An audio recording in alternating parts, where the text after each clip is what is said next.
जय हिंद साथियों, welcome to super sky classes. आज हम बात करने वाले हैं आरपीएफ कांस्टेबल, जिसकी अभी अभी आपके लिए आंसर की आई हुई है। एंड देन आंसर की आप लोगों ने मोस्टली देख ली होगी। अब हमारे पास में सबसे बड़ा मुद्दा ये आ जाता है, क्या हमारा फिजिकल के लिए सिलेक्शन हो पाएगा या नहीं। तो फिजिकल के लिए अप्रोक्स आपकी क्या कट ऑफ रहने वाली है, इस पर हम लोग आज बात करने वाले हैं। कौन कौन भाई ऐसे हैं जो हमारे सेफ जोन में रहने वाले हैं, एंड सेफ स्कोर आपका कितना रहने वाला है। मैंने गूगल फॉर्म फिल करवाए हैं, उसके बिहाफ पे हम लोगों ने यहाँ बैठ करके पूरे दिन कल रात से एनालिसिस स्टार्ट किया है। एंड देन एनालिसिस के बाद में हम लोग एक मुद्दे तक पहुंचे हैं कि नॉर्मलाइजेशन तक आपको कितना मार्क्स मिल सकता है। एंड अगर हम बात करें यहाँ पे कि फिजिकल में आप लोग अगर आना, मतलब फिजिकल के लिए अगर आपको कॉल लेटर आएगा तो आपके कितने मार्क्स अप्रोक्स होंगे कि लगभग आपका जो है कॉल लेटर आ जाएगा। तो आज हम लोग बात करने वाले हैं कि कितनी फिजिकल के लिए कट ऑफ रहने वाली है आरपीएफ कांस्टेबल की, मेल और फीमेल दोनों की हम लोग बात करने वाले हैं दोस्तों। तो आप वीडियो पे पहली बार अगर चैनल पे आए हैं तो बने रहें और तुरंत आज ही सब्सक्राइब कर लीजिएगा। यहाँ पे बेहतरीन तैयारी आपकी वीएसएफ एंड आर्मी और आपकी एसएससी जीडी पुलिस वगैरह की चलती है। आप लोग अगर बाकी किसी भी एग्जाम की तैयारी कर रहे हैं तो हमारे एप्लीकेशन को डाउनलोड करके वहां से बेहतरीन तरीके से आप लोग तैयारी कर सकते हैं। तो आइए हम लोग आज बात करने वाले हैं कि भाई नॉर्मलाइजेशन में हमारे लिए कितने मार्क्स मिल जाएंगे, और हम बात करने वाले हैं कि एक्चुअल अगर हम बात करें कि कितने मार्क्स पे हमारे लिए जो है आपके फिजिकल के लिए कॉल लेटर आ जाएगा। इस मुद्दे पे भी हम लोग आज बात करने वाले हैं।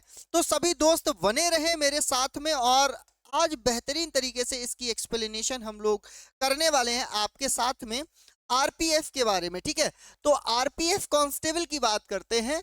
आरपीएफ कांस्टेबल की बात करते हैं जो कि आपका 2024 का था, लेकिन 2025 में आपका जो है एग्जाम वगैरह है और अभी आपकी आंसर की तो आई है।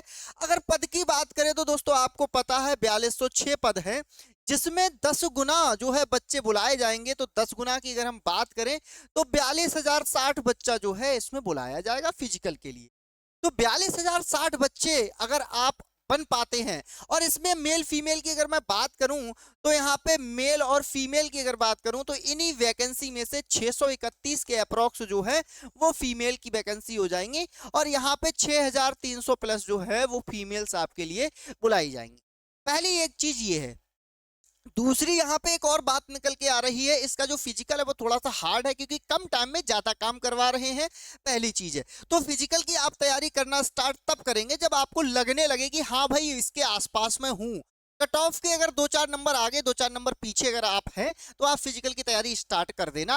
अगर आप बहुत नीचे हैं, बहुत ऊपर हैं, बहुत ऊपर है तो कोई दिक्कत ही नहीं है, बहुत नीचे हैं तो भाई मुश्किल हो जाएगा।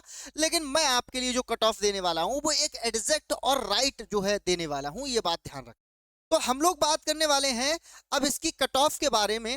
तो इसे मैं एक क्राइटेरिया में लिख देता हूं कि मेल का और फीमेल का कितना कितना जो है कट ऑफ आपका रहने वाला है। ठीक है, तो ये जो आपकी कट ऑफ है ये जोन वाइज तो रहने वाली नहीं है। तो ये जो कट ऑफ रहने वाली है ये आपकी डायरेक्टली मैं यहाँ पे लिख देता हूँ मेल और फीमेल की। ठीक है, बात आगे समझ में दोस्तों।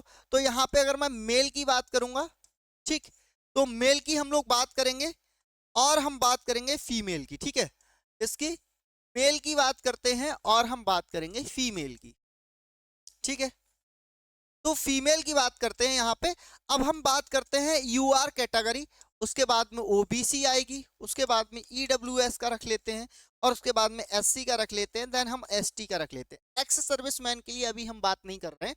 हम लोग अगर बात करें मेल की, तो बेटे आपके मेल कैंडिडेट अगर आप हैं तो मैं एक क्वेश्चंस का क्राइटेरिया लेके चल रहा हूं, क्योंकि रेलवे वाले जो आपके लिए कट ऑफ देंगे वो टोटल 120 जो आपके क्वेश्चन है उनको 100 मान करके देते हैं। कितना? 100 मान करके। तो इसे 100% में आप कन्वर्ट कर लेंगे तो इसका 1% के इक्वल 1.20 हो जाएगा। लेकिन हम 120 नंबर में से क्वेश्चंस के ऊपर बात करेंगे कि आपके कितने क्वेश्चन ठीक है। अब क्वेश्चन की क्राइटेरिया में मैं आपको थोड़ा और क्लियर कर देता हूं।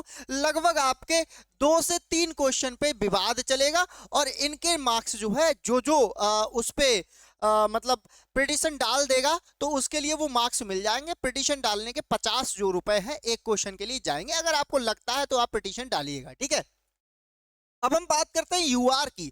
अगर दोस्तों यूआर की बात करूं तो मेल कैंडिडेट 90 प्लस जाने वाले हैं, आपके 90 प्लस क्वेश्चन जो है ठीक होने चाहिए।